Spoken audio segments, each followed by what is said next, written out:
क्या आपने कभी सोचा है कि हमारे जीवन की सबसे बड़ी चुनौतियां ही हमें सबसे गहरे सबक सिखाती हैं? कभी कभी जब हम मुश्किल हालातों में फंस जाते हैं तो हमें लगता है कि हम अकेले हैं, कि हमारे सवालों का कोई जवाब नहीं है। लेकिन अगर हम सही नजरिए से देखें तो हर परिस्थिति हमें कुछ सिखाने आई होती है। आज मैं आपको एक ऐसी प्रेरणादायक कहानी सुनाने जा रहा हूं जो न सिर्फ आपके दिल को छू लेगी बल्कि आपके सोचने का नजरिया भी बदल देगी। यह कहानी सिर्फ एक साधारण कथा नहीं है, बल्कि यह जीवन के गहरे सत्य को उजागर करती है। तो चलिए आज हम बुद्ध की एक अनमोल कहानी के माध्यम से यह समझने की कोशिश करते हैं कि जीवन के सबसे कठिन सवालों का जवाब हमें कहां और कैसे मिलता है। तो आइए जीवन बदलने वाली कहानी शुरू करते हैं।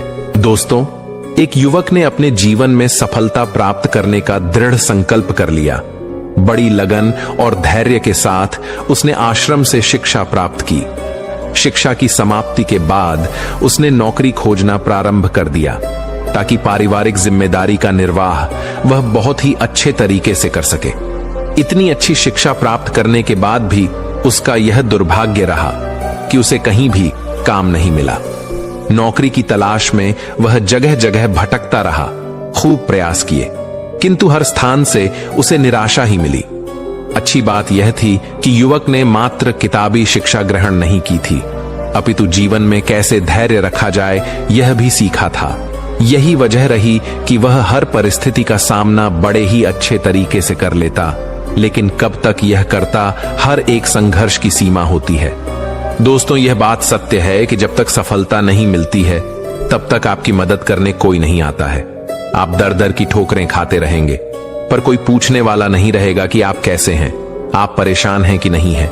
यह कोई नहीं आपसे पूछेगा। यह जीवन की सच्चाई है। हां, लेकिन जब आप कामयाब बन जाएंगे, जब आपके पास पैसा रहेगा, तो 10 से 20 लोग आपके आगे पीछे घूमते रहेंगे। तो तमाम तरह के लोग आपसे रिश्ता भी रखना चाहेंगे। तब दूर के लोग भी आपसे कहेंगे कि आप उनके बहुत ही करीबी रिश्तेदार हैं। हर कोई आपसे एक झूठा रिश्ता लेकर जोड़ने लगेगा। ध्यान रहे, जो लोग आपके पैसे को, आपकी कामयाबी को देखकर आपसे जुड़ते हैं, वह कभी भी आपके अपने नहीं हो सकते। जो मुसीबत के समय में जब आप निर्धन हैं, गरीब हैं, लाचार पड़े हुए हैं, उस वक्त कोई अगर आपको सहारा दे, उस वक्त कोई अगर आपके साथ खड़ा रहे, तो समझ लीजिए कि वही आपका सच्चा और अपना साथी है। और ऐसे लोग दुनिया में केवल 1% से भी कम होते हैं, जो आपकी गरीबी में, जो आपके कठिन वक्त में आपका साथ दें। लेकिन आप सबसे ज्यादा उन लोगों के लिए परेशान रहते हैं जो कभी आपके अपने हैं ही नहीं। वह युवक हार थक के परेशान होकर के एक रास्ते से गुजर रहा था। रास्ते में उसे एक आश्रम दिखाई पड़ा। उस आश्रम के बाहर एक महात्मा अपने शिष्यों को ज्ञान का उपदेश दे रहे थे।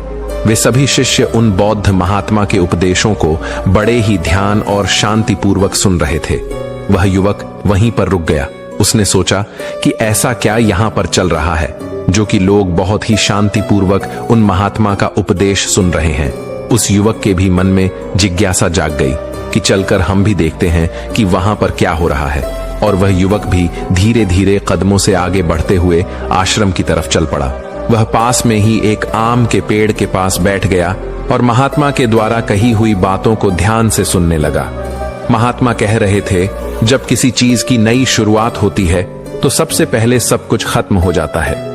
जब इस सृष्टि की रचना हुई थी तो सबसे पहले सब कुछ समाप्त हो गया था। उसके बाद एक नई सृष्टि की रचना हुई।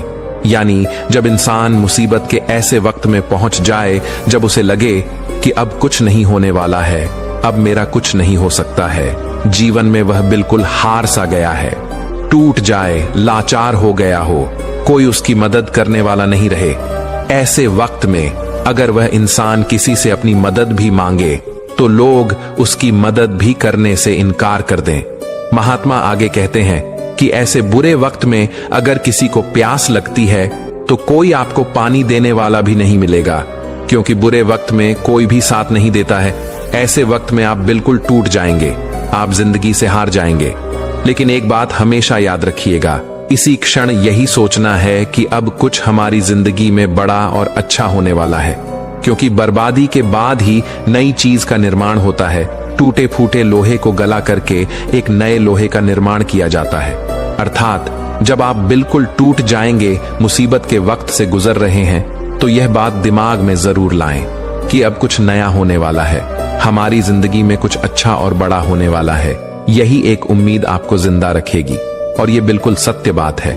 देखना, अगर तुम ऐसे वक्त में हो जहां पर कोई तुम्हारी मदद नहीं कर रहा है, कहीं से मदद की कोई भी उम्मीद नहीं है, तो समझ लेना कि अब कुछ बड़ा और अच्छा होने वाला है। क्योंकि जितना आप टूट सकते थे, अब आप टूट गए हैं। इससे ज्यादा आप नहीं टूट सकते। ऊपर वाला आपको जरूर कुछ बड़ा देने वाला है। यही सब बोल करके गुरुजी अपने उपदेश को विराम देते हैं। बोलते हैं कि शिष्यों, आज के लिए बस इतना ही। अब तुम सब दूसरे दिन इसी समय पर आना, फिर हम आगे की बात करेंगे। सभी शिष्य अपने अपने आश्रम में चले जाते हैं। तभी अच्छा समय देख करके वह युवक उन महात्मा के पास आता है और कहता है कि महात्मा, मैं पीछे से आपका पूरा उपदेश सुन रहा था और मुझे बहुत ही अच्छा लगा। मैं बिल्कुल टूटा हुआ इंसान हूं। मैंने पढ़ाई भी की, हर जगह नौकरी की तलाश में घूम रहा, पर मुझे कहीं भी नौकरी नहीं मिली।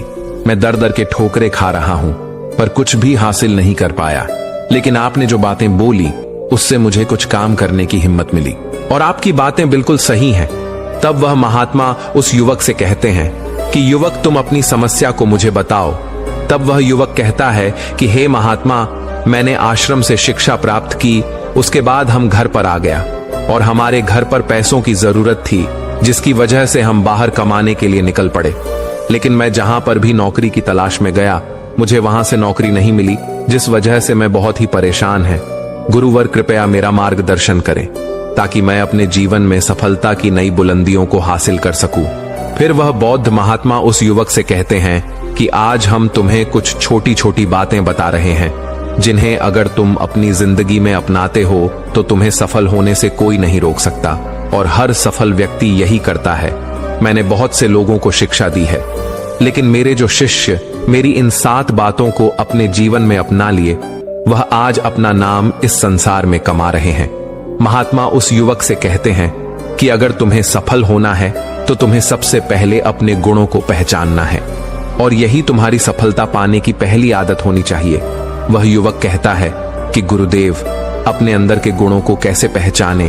तब वह महात्मा उस युवक से कहते हैं कि गुणों को पहचानने का मतलब यह है कि अपने अंदर की प्रतिभा को पहचानो। कुछ भी कार्य करने से पहले सबसे पहले तुम अपने अंदर की प्रतिभा को पहचानो। हर एक इंसान में एक अलग प्रतिभा होती है। अगर वह अपनी प्रतिभा के हिसाब से काम करे तो जीवन में उसे सफल होने से कोई नहीं रोक सकता। मैं तुम्हें एक उदाहरण के माध्यम से समझाने का प्रयास करता हूं। अगर मैं तुमसे यह पूछूं कि यह आम का पेड़ है जो तुम्हें दिखाई दे रहा है, अगर मैं इस पर सभी जानवरों को चढ़ने के लिए बोलूं कि इस पेड़ पर सबसे पहले कौन चढ़ेगा? चलो मान लेते हैं यहां पर बंदर, भालू, हिरण, हाथी, घोड़ा, गिलहरी, सभी लोग आ गए। तो अब तुम मुझे यह बताओ कि इस पेड़ पर सबसे पहले कौन चढ़ेगा? तो वह युवक कहता है कि महात्मा, इस पेड़ पर तो गिलहरी सबसे पहले चढ़ जाएगी, वह झट से ऊपर तक चढ़ जाएगी। इसके बाद बंदर चढ़ जाएगा, लेकिन घोड़ा नहीं चढ़ सकता, हाथी नहीं चढ़ सकता, तमाम जानवर इसमें फेल हो जाएंगे। तब वह बौद्ध महात्मा कहते हैं कि तुमने बिल्कुल सही कहा। यही हाल हम सबकी भी जिंदगी में होता है। हम सबके भी अंदर एक अलग अलग प्रतिभा होती है, लेकिन हम उस प्रतिभा को पहचानने का प्रयास ही नहीं करते हैं।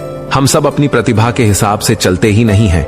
हम लोगों के हिसाब से खुद को ढालने का प्रयास करते हैं और हम औरों जैसा बनने लगते हैं। इस दुनिया में जितने भी सफल लोग हुए हैं, अगर तुम उनको ठीक ढंग से पहचानोगे तो तुम पाओगे कि वह अपनी प्रतिभा के हिसाब से काम किए हैं, तभी वे आगे चलकर अपनी जिंदगी में कामयाब हुए हैं। हर कोई इस पेड़ पर नहीं चढ़ सकता। ठीक उसी प्रकार तुम सबसे पहले अपने अंदर के प्रतिभा को पहचानो। तुम यह देखो कि तुम किस चीज में माहिर हो। अगर तुम अपनी प्रतिभा के हिसाब से काम करोगे, उस प्रतिभा को पहचान लोगे, तो तुम जिंदगी में बहुत आगे जाओगे। फिर तुम्हें सफल होने से कोई नहीं रोक सकता है। लगभग 98% लोग यही करते हैं कि वे दूसरों जैसा बनने का प्रयास करते हैं। किसी ने उन्हें कहा तो वे उसके जैसा ही बनने लगते हैं, जबकि जो 1% लोग होते हैं वही सफल हो पाते हैं, क्योंकि वे अपने प्रतिभा के हिसाब से काम करते हैं। वे अपने अंदर की प्रतिभा को पहचान लेते हैं, फिर वे उसके हिसाब से उस कार्य को करते हैं और अंत में उन्हें सफलता भी मिलती है और वे लोग जिंदगी में बहुत ही आगे जाते हैं। इसलिए कुछ भी नया करने से पहले सबसे पहले तुम अपनी प्रतिभा को पहचानो, फिर उसके हिसाब से काम करो। वह महात्मा उस युवक